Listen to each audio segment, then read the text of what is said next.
حامدا ومصليا ان الله وملائكته يصلون على النبي یا ایھا الذین آمنوا صلوا علیہ وسلموا تسلیما. مل کے پڑھیے الصلاۃ والسلام علیک یا سیدی یا رسول اللہ وعلی آلک واصحابک یا سیدی یا خاتم الانبیاء والمرسلین. معزز سامعین و ناظرین، آپ یہ جانتے ہیں کہ 4 رمضان المبارک کی نسبت کے ساتھ آج چوتھا لیکچر ہم آپ کی سماعتوں کی نظر کر رہے ہیں. آج کے اس لیکچر کا موضوع ہے غسل و تیمم. اب ابتداً یہ بات یاد رکھ لیں کہ آپ جب لیکچر سنیں تو اپنے پاس کاپی رکھ لیں اور پینسل ساتھ رکھ لیں. آپ اہم مسائل کو لکھتے جایا کریں. فائدہ یہ ہوگا کہ یہ چیز ہمیشہ کے لیے آپ کے علم کا حصہ بن جائے گا. اور اگر سستی کا شکار ہو جائیں گے تو پھر وہ چیزیں اکثر طور پہ بندہ جب ذہن پہ اعتماد کرتا ہے تو اکثر چیزیں پھر وقت کے گزرنے کے ساتھ ذہن سے نکل جاتی ہیں. اگر آپ چاہتے ہیں کہ میرا علم دیر پا ہو تو اس کے لیے جب تک آپ اپنے علم کو ضبط تحریر میں نہیں لاتے تب تک آپ کا علم جو ہے وہ مضبوط نہیں ہو سکتا. غسل کو بیان کرتے ہوئے اللہ جل شانہ نے اپنی لاریب کتاب میں سورہ المائدہ میں ارشاد فرمایا وَإِن كُنتُمْ جُنُبًا فَاتَّطَهَّرُوا. اللہ فرماتا ہے کہ اگر تم جنبی ہو جاؤ، یعنی اگر تم پہ غسل فرض ہو جائے تو تم خوب پاک صاف ہو جاؤ، یعنی تم غسل کر لو. ابو داؤد شریف کی حدیث ہے، حضرت علی رضی اللہ تعالی عنہ سے مروی ہے. آپ فرماتے ہیں کہ تاجدار کائنات صلی اللہ علیہ وسلم نے ارشاد فرمایا من ترک موضع شعرۃ من جنابۃ لم یغسلها فعل به کذا وکذا من النار. قال علی فمن ثم آذیت راسی فمن ثم آذیت راسی فمن ثم آذیت راسی وکان یجز شعره رضی اللہ تعالی عنہ. جناب علی المرتضی شیر خدا رضی اللہ تعالی عنہ ارشاد فرماتے ہیں کہ نبی علیہ السلام نے فرمایا جس نے تم میں سے غسل جنابت کیا، یعنی غسل فرض تھا تو پھر اس نے وہ غسل جنابت کیا تو اس دوران اگر ایک بال برابر بھی جگہ خشک رہ گئی، اس پر پانی نہ پہنچا اور وہ جگہ دھلنے سے رہ گئی تو نبی علیہ السلام فرماتے ہیں اتنی جگہ کو آگ کا اس طرح عذاب دیا جائے گا. حضرت علی المرتضی شیر خدا فرماتے ہیں جب میں نے نبی علیہ السلام کا یہ فرمان سنا کہ اگر ایک بال بھی رہ گیا کہ اس پر پانی نہ پہنچا دوران غسل تو حضرت علی فرماتے ہیں حضور علیہ السلام نے اس بال کے لیے بھی عذاب کا اعلان کیا. جناب علی فرماتے ہیں اس دن سے پھر میں نے اپنے سر سے دشمنی کر لی. اور آپ نے 3 بار یہ لفظ بولے. فرماتے ہیں میں نے اس دن سے اپنے سر سے دشمنی کر لی. کیا مطلب؟ یعنی میں اپنے سر کے بال کو کاٹ دیا کرتا تھا کہ کہیں ایسا نہ ہو کہ دوران غسل ایک بال خشک رہ جائے اور اس پر پانی نہ بہے اور کہیں عذاب کی صورت پیدا نہ ہو جائے. حالانکہ جنت تو میرے رب نے ان عظیم لوگوں کے لیے پیدا کی، ان کے صدقے لاکھوں کو جنت ملنی ہے، لیکن اس قدر ان لوگوں کے اندر اللہ کا خوف موجود تھا. وہ ڈرتے تھے کہیں دوران غسل ایک بال بھی ایسا نہ رہ جائے کہ جس پر پانی نہ بہا تو پھر وہ عذاب کی صورت پیدا ہو جائے. یہ خوف تھا ان کے اندر اللہ تعالیٰ کا.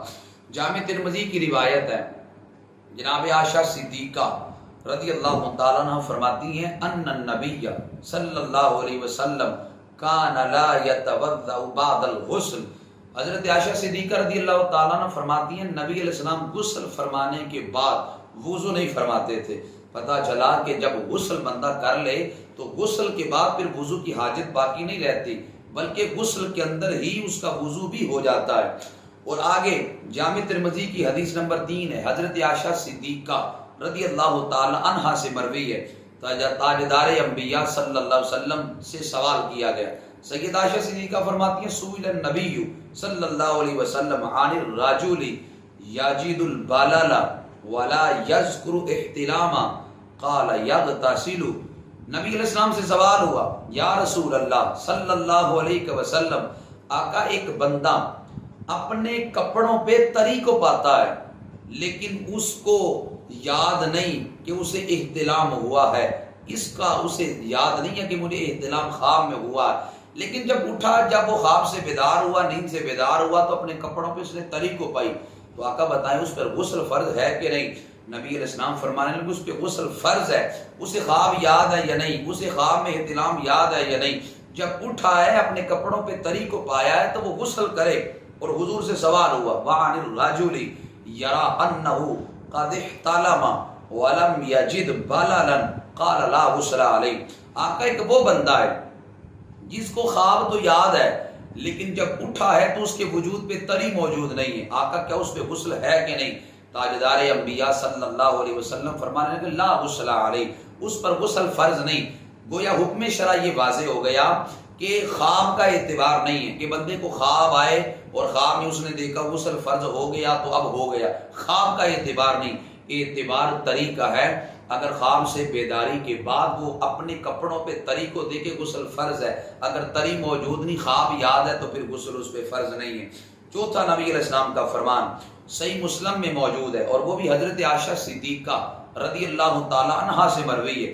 جناب عائشہ صدیقہ فرماتی ہیں کان رسول اللہ صلی اللہ علیہ وسلم اذا کان جنوبا فاراد ان یاکل او ینام توضأ وضوءه للصلاة قبل ان ینام او کما قال علیہ الصلوۃ والسلام.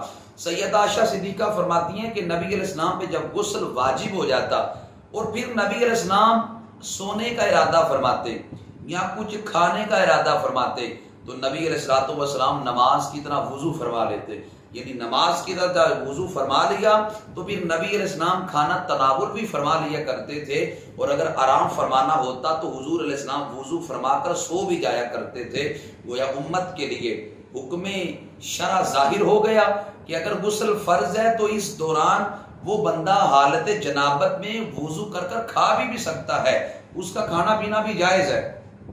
پانچواں فرمان ابو داؤد کے اندر جناب علی المرتضی شیر خدا رضی اللہ تعالی عنہ سے مروی ہے. جناب علی رضی اللہ تعالی عنہ فرماتے ہیں نبی علیہ السلام نے فرمایا لا تدخل الملائکۃ بیتا فیہ سورۃ ولا کلب ولا جنب.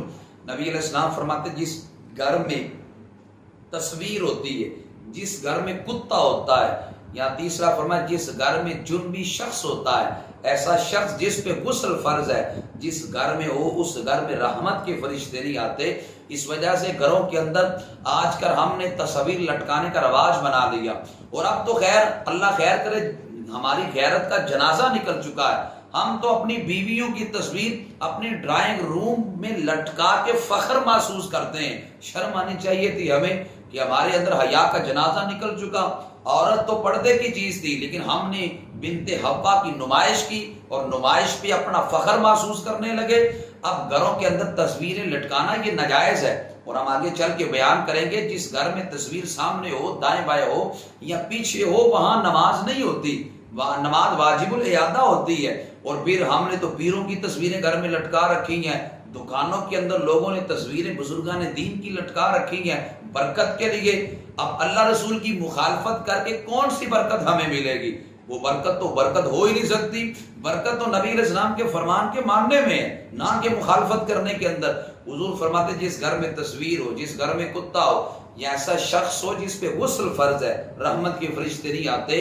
اس حدیث پاک سے یہ واضح ہو گیا کہ اگر غسل فرض ہو جائے تو اس کے کرنے کے اندر تاجیل کی جائے، جلدی برتی جائے، تاخیر نہ کی جائے. اب اگلی بات یہ ہے کہ اگر غسل واجب ہو جائے تو غسل کے فرائض کتنے ہیں؟ غسل کے 3 فرض ہیں. پہلا ہے کولی کرنا. اگر آپ کا روزہ نہیں تو آپ غرارے کریں. دانتوں کے اندر گوشت کا کوئی ٹکڑا وغیرہ اگر اٹکا ہوا ہے تو اس کو چھڑائیں. اور اگر کوئی بندہ پان کھاتا ہے تو پان کے باریک ریشے بعض اوقات اندر ٹھہر جاتے ہیں، دانتوں سے ان کو چھڑانا یہ لازم ہے. اس وجہ سے اچھی طرح وہ غرارے کرے. کوئی چیز اگر دانتوں میں اٹکی ہو تو اس کو چھڑائے، اور اگر روزہ ہے تو پھر وہ غرارے نہ کرے، پھر صرف کولی کرے. اور دوسرا غسل کا فرض یہ ناک کی نرم ہڈی تک پانی چڑھائے. یوں پانی اوپر چڑھائے کہ ناک کی نرم ہڈی تک جائے اور اندر جتنے بال ہیں وہ سارے بال تر ہو جائیں. یہ دوسرا فرض ہے. اگر روزہ ہے تو پانی اوپر نہ چڑھائے، صرف پانی جو ہے وہ ناک کے اندر ڈال دے. غسل کا جو تیسرا فرض ہے وہ سر سے لے کر پاؤں تک پورے وجود پہ پانی بہانا ہے کہ پورے وجود میں بال برابر بھی جگہ خشک نہ رہ جائے. احتیاط کرنی ہے. یہ آنکھوں کے اوپر جو بربٹے ہیں، آبرو ہے، ان آبروؤں کو آپ نے دیکھنا ہے کہ کوئی بال یہاں سے خشک نہ رہ جائے. اور یوں بعض لوگوں کی مونچھیں بڑی ہوتی ہیں، داڑھی گھنی ہوتی ہے، دیکھنا کو بال خشک نہ رہ جائے، یوں کچھ بیٹھ کر غسل کرتے ہیں جو گھٹنوں کی پچھلی سائڈ ہے، اور اگر کسی نے انگوٹھی پہنی ہے اس کو حرکت دے، یوں اتارے یا اس کو آگے پیچھے کرے، اور اگر ناخن بڑے ہیں میل کچیل اندر پھنس جاتی ہے تو یوں اندر ہاتھ لگائے ناخنوں کے اندر بھی کہ کوئی جگہ ایسی نہ رہ جائے کہ جس میں پانی نہ پہنچے۔ یہ غسل کے بنیادی طور پہ 3 فرض تھے۔ اب اگلی بات یہ غسل فرض کیسے ہوتا ہے؟ پہلی بات یہ غسل کے فرض ہونے کا پہلا سبب یہ ہے کہ منی کا اپنی جگہ سے شہوت کے ساتھ جدا ہو کر عضو سے نکلنا، شہوت کے ساتھ اپنی جگہ سے جدا ہوئی ہو اور پھر باہر نکلی ہو، اس سے جو غسل ہے وہ واجب ہو جاتا ہے۔ اب اگلا سوال یہ ہے، فتاوی عالمگیری اور دیگر کتب فقہ میں وہ بات موجود ہے کہ اگر منی انسان کی نکل آئی لیکن وہ سو رہا تھا، اس کو خواب آئی، منی اس کے وجود سے نکلی، اپنی جگہ سے جدا ہوئی، فوراً اس نے اپنے اعلی تناسل کو پکڑ لیا، شرمگاہ کو پکڑ کے دبا لیا، اس کی آنکھ کھل گئی، پکڑ کے زور سے دبا لیا تاکہ یہ مادہ منویہ باہر نہ نکلے، باہر نہیں نکلے گا تو غسل فرض نہیں ہوگا، اس نے دبائی رکھا، بعد کے اندر جب شہوت ختم ہو گئی اس نے چھوڑ دیا، جب چھوڑ دیا تو مادہ منویہ نکل گیا، آیا اس صورت میں غسل فرض ہوگا کہ نہیں؟ فقہا فرماتے ہیں اس صورت کے اندر غسل اس پہ فرض ہو جائے گا۔ وجہ یہ ہے کہ اپنی جگہ سے جو منی تھی وہ شہوت کے ساتھ جدا ہو گئی ہے، اس وجہ سے اس بندے پہ جو غسل ہے وہ فرض ہو جائے گا۔ یاد رکھیں جب غسل فرض ہو جائے 3 کاموں میں سے ایک کام ضرور کریں۔ پہلا، جب مادہ منویہ نکل جائے کچھ دیر کے لیے سو جائے۔ دوسری بات یہ ہے کہ 40 قدم یہاں چل لے یا پھر پیشاب کر لیں۔ ان 3 کاموں میں سے اگر آپ نے کوئی کام بھی نہیں کیا، غسل فرض ہوا، فوراً آپ غسل خانے میں چلے گئے اور آپ نے جا کر غسل کیا، تو غسل کرنے کے بعد کچھ منی آپ کے عضو سے نکل آئی، اب اس صورت میں آپ کو دوبارہ غسل کرنا پڑے گا، اس لیے کہ وہ سابقہ منی کا حصہ ہی شمار ہوگا۔ ہاں اگر غسل فرض ہوا، آپ نے 40 قدم چل لیے یا کچھ سو لیا یا پیشاب کر لیا، اس کے بعد اگر کچھ قطرے نکلتے ہیں تو اس سے غسل فرض نہیں ہوگا، اس لیے کہ یہ الگ قطرے شمار ہوں گے، یہ سابقہ منی کے قطرے شمار نہیں ہوں گے۔ اور یہ پہلا منی نکلے اگر شہوت کے ساتھ تو یہ غسل کے واجب ہونے کا پہلا سبب ہے۔ دوسرا سبب یہ ہے سوئے احتلام ہو جائے، اور میں نے عرض کر دیا ابھی اگر تری دیکھے خواب نہ بھی یاد ہو تو اس پہ غسل فرض ہے، احتلام سے غسل فرض ہو جاتا ہے۔ اور تیسرا یہ ہے کہ حشفہ کہتے ہیں مرد کی اگلی شرمگاہ کو، مرد کی اگلی شرمگاہ کا عورت کی اگلی یا پچھلی شرمگاہ میں چھپ جانا، اس سے فاعل اور مفعول یعنی دونوں پر، مرد اور عورت دونوں پر غسل فرض ہو جاتا ہے۔ یوں حیض و نفاس سے بھی جو غسل ہے وہ فرض ہو جاتا ہے۔ اب یہ بھی یاد رکھیں یہ تو تھا غسل فرض، کچھ غسل سنت بھی ہیں، وہ کون کون سے ہیں؟ آپ جو جمعۃ المبارک کو غسل کرتے ہیں وہ سنت ہے، سنت کا مطلب ہے نہائیں تو ثواب ہے، نہ نہائیں تو گناہ نہیں ہے، جمعے کا جو غسل ہے وہ سنت ہے۔ دوسرا عید الفطر کا جو غسل ہے وہ سنت ہے، یوں عید الاضحیٰ بڑی عید کا جو غسل ہے وہ سنت ہے، یوں ہی 9 ذی الحجہ یوم عرفہ اس کا جو غسل ہے یوم عرفہ کا یعنی عرفہ کے دن کا جو غسل ہے وہ بھی سنت ہے۔ اور یوں ہی جو 5واں علماء کرام نے غسل سنت بیان کیا وہ احرام باندھتے وقت ہے، وہ غسل کرنا بھی سنت ہے۔ لیکن کچھ غسل مستحب بھی ہیں، اب وہ کون کون سے ہیں توجہ سے سنیے گا کہ مستحب غسل کون کون سے ہیں۔ پہلا شب برات کو جو غسل کرتے ہیں وہ مستحب ہے، کرے تو ثواب ہے، اور بلکہ بیری کے 7 پتوں کو جوش دلا کر اگر شب برات کو اس سے غسل کیا جائے تو اس سے جادو ٹونا سے بندہ محفوظ رہتا ہے۔ اعلیٰ حضرت کا اور آپ کے صاحبزادوں کا اس پہ عمل رہا ہے۔ اور جو مستحب غسل ہے وہ دوسرا شب قدر کو جو 27ویں کی شب ہوتی ہے اس کو جو غسل کرنا ہوتا ہے وہ بھی مستحب ہے۔ اور تیسرا عرفہ کی رات کا یعنی 9 ذی الحجہ کی رات کا جو غسل ہے وہ مستحب ہے۔ یوں میلاد النبی صلی اللہ علیہ وسلم کی مجلس میں جانے کے لیے غسل کرنا مستحب ہے۔ یوں ہمارے ہم لوگ اکثر یہ سمجھتے ہیں کہ شاید مردے کو غسل جو بندہ دے اس پہ غسل واجب ہو جاتا ہے، وہ غسل کرے گا تو پھر جا کر اس کا نماز جنازہ پڑھ سکتا ہے، ورنہ نہیں پڑھ سکتا، یہ غلط فہمی ہے۔ مردے کو غسل دینے کے بعد غسل دینے والے پہ غسل واجب نہیں ہوتا، بلکہ مردے کو غسل دینے کے بعد نہلا لینا مستحب ہے، نہ بھی نہلائے تو گناہگار نہیں ہے، نہ اس کا وجود ناپاک ہوا۔ اس لیے اگر وہ مردے کو غسل دینے کے بعد خود نہا لے تو یہ مستحب ہے۔ اور یوں ایک بندے پہ بے ہوشی طاری ہوگی، گشی طاری ہو گئی، تو بے ہوشی سے جب افاقہ ہوا اس وقت وہ بندہ غسل کر لے، یہ غسل مستحب ہے۔ اور یوں ہی گناہ سے توبہ کی، گناہ سے توبہ کرنے کے بعد وہ بندہ غسل کر لے، یہ غسل مستحب ہے۔ اب ایک بندے پہ غسل فرض ہے، کون کون سے کام وہ بندہ غسل فرض ہو تو نہیں کر سکتا، وہ کون کون سے کام ہیں؟ پہلا یہ ہے کہ اگر بندے پہ غسل فرض ہو وہ مسجد نہیں جا سکتا، مسجد جائے گا تو یہ ناجائز ہے، اس کے لیے حرام ہے، وہ الٹا گناہ گار ہوگا۔ غسل کرنے کے بعد وہ بندہ جو ہے مسجد میں جا سکتا ہے۔ دوسری بات، طواف نہیں کر سکتا جب غسل فرض ہے، غسل کرے گا پھر جا کر طواف کعبہ کرے گا۔ نمبر 3، غسل فرض ہے، قرآن کو چھو نہیں سکتا، ہاتھ نہیں لگا سکتا، اس لیے لا یمسہ الا المطہرون، اسے پاکیزہ بندہ ہی چھو سکتا ہے۔ چوتھا کام یہ ہے کہ جب غسل فرض ہے، قرآن تو گناہ رہا، کسی جگہ پہ کسی صفحے پہ آیت لکھی ہو تو اس آیت کو ہاتھ بھی نہیں لگا سکتا۔ ہاں، بندے پہ غسل فرض ہے، وہ درود پاک پڑھ سکتا ہے، ورد و وظائف کر سکتا ہے، ذکر و اذکار کر سکتا ہے، لیکن جو قرآن ہے وہ تلاوت کی نیت سے نہیں پڑھ سکتا۔ یہ تو تھا غسل اور اس کے فرض ہونے کے اسباب۔ اب ساتھ یہ تیمم، تیمم کا ذکر قرآن مقدس میں موجود ہے، سورہ المائدہ کے اندر میرے رب کریم نے اس کا ذکر یوں کیا۔ اللہ جل شانہ نے ارشاد فرمایا وَإِن كُنتُم مَرْضَىٰ أَوْ عَلَىٰ سَفَرٍ أَوْ جَاءَ أَحَدٌ مِّنكُم مِّنَ الْغَائِطِ أَوْ لَامَسْتُمُ النِّسَاءَ فَلَمْ تَجِدُوا مَاءً فَتَيَمَّمُوا صَعِيدًا طَيِّبًا فَامْسَحُوا بِوُجُوهِكُمْ وَأَيْدِيكُمْ مِنْهُ۔ اللہ تعالیٰ ارشاد فرماتا ہے اگر تم بیمار ہو جاؤ، یا تم سفر پر ہو، یا تم قضائے حاجت کر کے آؤ، یا تم عورتوں کو چھو کے آؤ اور تم پانی نہ پاؤ، تو اللہ فرماتا ہے پاکیزہ مٹی سے تیمم کر لو۔ اب تیمم کے 2 فرض تو قرآن نے بیان کیے، فَامْسَحُوا بِوُجُوهِكُمْ، اپنے چہروں کا مسح کر لو، وَأَيْدِيكُمْ مِنْهُ، اور اسی طرح اپنے کونیوں سمیت بازوؤں کا مسح بھی کر لو۔ اب جو تیمم کے 2 فرض ہیں وہ قرآن مقدس نے خود بیان کیے۔ حضرت عائشہ صدیقہ، یہ بات، یہ روایت صحیح بخاری شریف میں موجود ہے۔ سید عائشہ صدیقہ رضی اللہ تعالیٰ عنہ فرماتی ہیں ہم غزوہ ذات الجیش میں تھے، فرماتی ہیں اچانک میرا ہار گم ہو گیا۔ بڑے دلچسپ حدیث ہے۔ حضرت عائشہ صدیقہ رضی اللہ تعالیٰ عنہ فرماتی ہیں کہ میرا ہار گم ہو گیا تو سارا قافلہ رک گیا۔ فرماتی ہیں ہار تلاش کرتے رہے، ہار نہیں ملا، ہار کس جگہ پہ؟ سید عائشہ صدیقہ فرماتی ہیں رات کا وقت تھا، جگہ ایسی تھی کہ قریب کوئی کنواں نہیں تھا کہ جس سے پانی لے کر وضو کر لیتے، اور نہ ہی کسی کے پاس پانی تھا کہ چلے رات گزر جائے گی۔